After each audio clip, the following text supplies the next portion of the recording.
gracias to the Rio Grande, and welcome to St. Stephen's Episcopal Church in beautiful Espanola, New Mexico. And I'm here with some wonderful lay leaders from St. Stephen's. St. Stephen's is a lay-led congregation and has been for a long time. And thanks to you all and others, we're rocking and rolling. I'm Alicia Byer-Smith.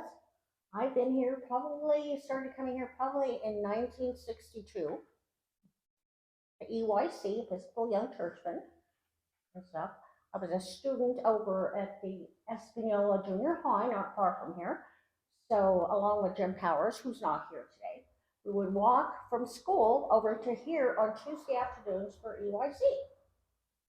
I think it was Father Todd, and then there was a Father Wayland shortly thereafter that led our EYC. And how many kids came over?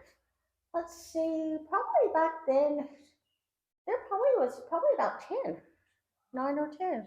How about that? And where everybody's all vanished, I simply, unfortunately, don't know. But you're still here. I'm still here, and Jim is still here. Thanks be to God. Yes. That's wonderful. All right, well, we'll come back and ask some more about the history of the church. Yeah. I'm Charlotte Jaramillo, and I came probably, I'm going to say, about 2007, and then there was a little break in there, and then I came back in 2011, and I've been there and active ever since. It's my church. But you've been in Espanola a long time. Well, I was raised in Taos, and I came here about 2003. Okay. And I'm Diane Johnson, and I moved here in 1996. And shortly after I moved here, I discovered this church and joined. I had been Episcopalian pretty much always, and so I've been coming here ever since then. All right. Well, how has St. Stephen's changed over the years? Oh, greatly.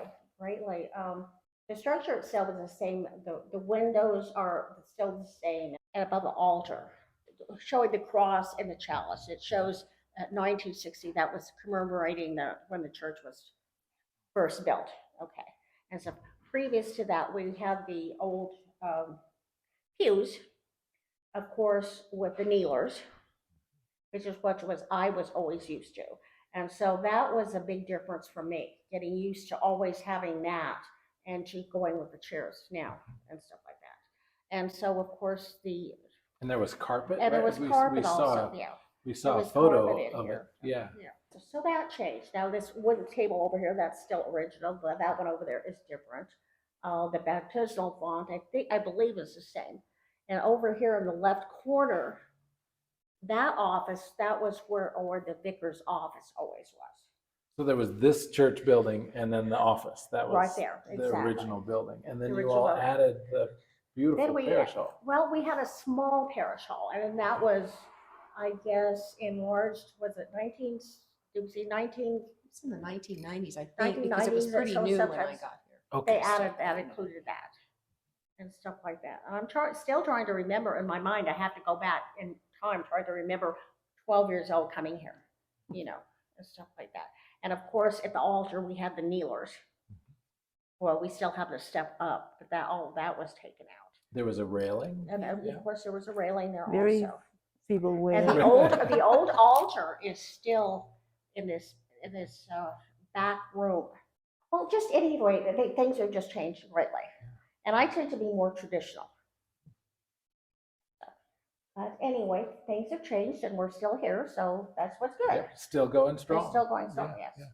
We were just across the street at the Bond House and had a tour. I'd never been inside. I hadn't either. This was the first time. And I been living here since 1956. I was 4 years old at the time. So this was the first time at the Bond House. And that originally was, before that, afterwards, that was City Hall at one point in time. Until the other City Hall was built. And apparently that was originally built by the Bond family, the first few rooms, and then they expanded it as the kids came along. And the Bonds were here as the mercantile. So they had the general store and that kind of thing. And they donated this land for the church back a little over 100 years ago, right? Mm-hmm. And the family, as far as they still understand, are members of the cathedral. Oh, is that right? Yes. I'll have to look them up. Yeah. Yeah, that's wonderful. So how did you find this church growing up here in Espanola, and what drew you here? Well, I was a member of Holy, Santa Cruz de la Cañada, and we adopted a niece. My husband and I adopted a niece, and the people who were also in adopting another family were neighbors across the street, and they suggested that we come here, and we came here and we fit, and we stayed here for a while. But then my husband got sick, and I don't know, after death, things just. It's a So we hard moved time. away from everything. And when we came back in, it's my daughter who said, let's go back to the little church. And it was because of the youth. Mhm. And so we came back, and that was about, we're going to see, 2011. Okay. And it was a full church. It's changed a lot. There's people come and go. And as we see it all over the place, gray hair. Yeah. We see a lot of gray hair in churches. And but my daughter was very active. She went when she voted, when That's you were right. I know first her well. elected, Yeah. and she was confirmed just so that she could go to that conference. Is that right? And because she'd been active, but she was standing on the, and then she said, "Yeah, I want to go, so I need to do everything that I can so I can be there." I think it's been interesting because we've gone through a period of time where we had several retired priests that would take turns Mhm. as part of the. I guess the Chili Line, you would know more about that, but they did. We would get different priests every week, and like what we're doing now, but they were members. Well, when I first got here, there were 3 priests that took turns, but they weren't retired, but they had other jobs. Right. Okay. Like one of my colleagues, he was a family practitioner in the daytime, and then he would do the services on Sunday. And was that when they were doing the Chili Line, That as was they the called Chili it Line. for a Chili while? Line. Yeah. And then they would Yeah. rotate up to Chama. Yeah. Right, So there was exactly. Los Alamos, Espanola, Mhm, and Chama, Chama. right? And the 3 would sort of But Los Alamos rotate. pretty much was separate. They had their own. It was. Mhm. They always had a single. And sometimes we wouldn't have a Holy Eucharist because we didn't have a priest. And so then you did led It morning was prayer. just, it was yeah. just morning prayer. Right. Yeah. And the lay leadership here has really kept this congregation going through all the changes, right? Different configurations of clergy. Sometimes, like with Doug, there was more recently, he was here kind of regularly for a He was period of I think he time. was the vicar. He was I mean, the Yes. vicar, yep. He was part-time, but I mean, but he he was here. he was here. Sunday. And He did before more than that, the part-time. Chili Line with the 3 Yeah. rotating through. And then Yeah. since Doug, there's been more kind of some supply and different. It's all supply, yeah, Yeah. right now. It's all supply. Yeah. But the thing is, the supply priests who come in, love it. I mean, it's just that kind of congregation. It's just we're it's a family. It's warm, and you all look after each other. We were Right, we talking do. earlier about how if somebody's not here for a while, the phone starts ringing, and you Well, all find yeah. out, are you okay? Somebody was, yes, I remember that when somebody said, when they're gone, we should put it in the bulletin so we know, because that we worry about them. And then the idea of, no, you don't want to announce that their house is empty. Right. But, but we do miss people when they're not here. Mhm. Yeah. It's a close community, and Right. I always love coming here because it not only is the food great, but I was just gonna say everybody's that so warm. The potlucks we used to have, we were really famous for the potlucks. Yes. Oh, yeah. What brought you here? Well, the post office used to be right across the street, and so I had a post office box there, and I noticed there was an Episcopal Church, which surprised me. And you had in been Espanola, Episcopalian. and I was always Yeah. And So what I brought you came. to Espanola?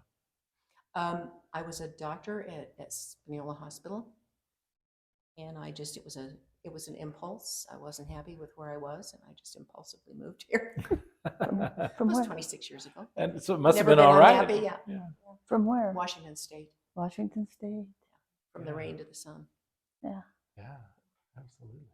But I came the first day, and I remember Trish was wearing bright green, so it must have been in March, just before St. Patrick's Day, because I remember Trish vividly. She was all dressed in green from head to toe. A story. This is the way St. Stephen's is. I remember coming early, and we had gotten snowed in, and it was either Christmas or Thanksgiving, and I don't know. We had to dig ourselves out, and we locked ourselves out. This is my daughter and I, because my husband had already died, and we come to the church and we tell our story, and somebody from the parish, I'm not going to say who, said, "Do you have a place to go for Christmas dinner or Thanksgiving dinner. I don't remember. And we didn't all know each other because we were brand new. But that's St. Stephen's. Reaching out and making Yeah. sure. Oh, yeah. Yeah. This is such a warm community. Yeah. And it's clear you all look after each other Yeah. in a way that in some other churches I've seen, it's sort of the priest who does most of the things. But here, it's Yeah. really the community. And the priest serves you all Mhm. and cares for you, but Mhm. but you also care for each other. Yeah. So tell me about Espanola as a place for people. Pretend people have never been here. What would you Well, tell them it's- about some- Espanola? Something it's so changed. I remember when I was coming here, my godmother was an Episcopalian. Her name was Catherine Schutzel, and she was a long time member here. And what was interesting is she and my father had gone to college together at the University of New Mexico, and she was originally from Aztec, New Mexico. It just happened that when my family moved here in 1956, Catherine and her husband were already living here. Her husband worked at the bank. At that time, I had not been baptized. I was living with my grandparents when I was first born due to my mother being tuberculosis. And it was afraid of transmitting the tuberculosis from her to me. So in the meantime, I had never been baptized or christened. And so when I came here, I decided, yes, I wanted to be baptized. So Catherine Schutzel, she was originally here, I chose to be my godmother. So that's how I got involved in all this stuff. And back then, we had a woman by the name of Betty Wilder, who had been here a very, very long time, one of the churches. And I remember, I think in the fall, they used to do a Christmas fair, a Christmas bazaar. And all the women in the church would make different things from knitting shawls to, different things just to raise money for the church and this kind of stuff. And it was just a very close-knit committee. Jean Abbey was a longtime member here. We lost her recently this past October. But I think Jean was a member here, I believe it's from 1956. And so she was a long-term member here.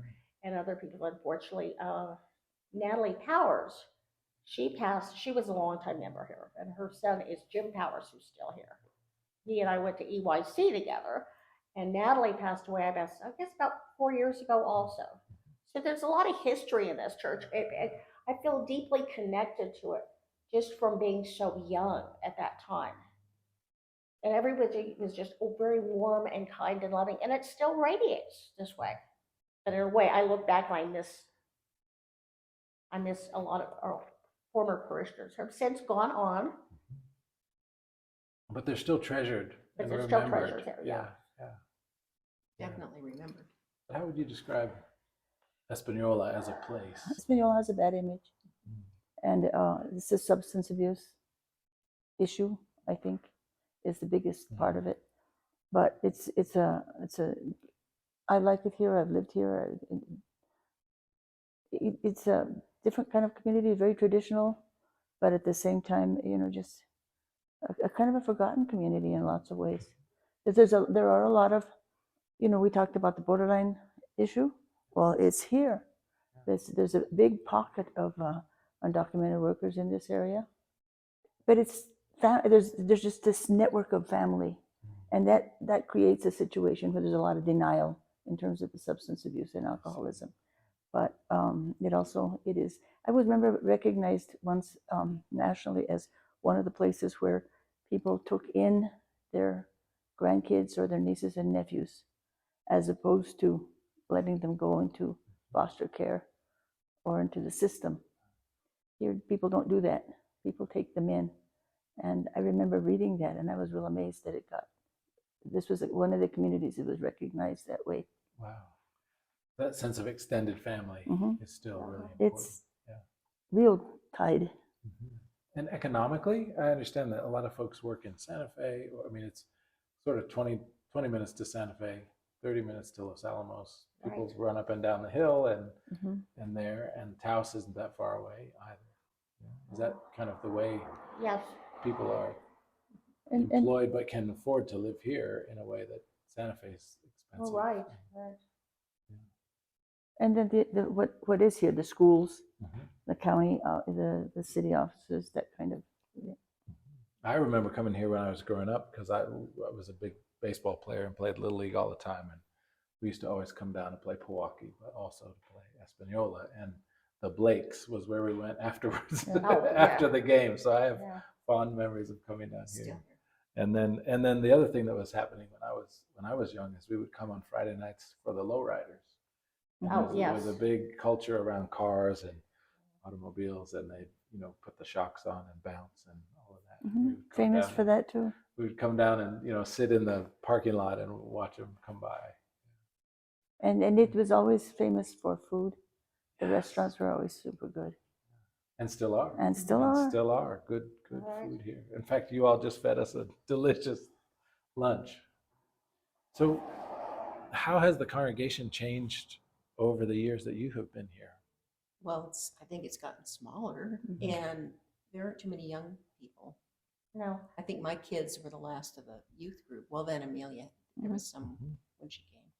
And there's starting to be, I think there were And, yeah. 5 young people in church today. So they're starting a new beginning, maybe. Hopefully. They come to Taizé, which is wonderful.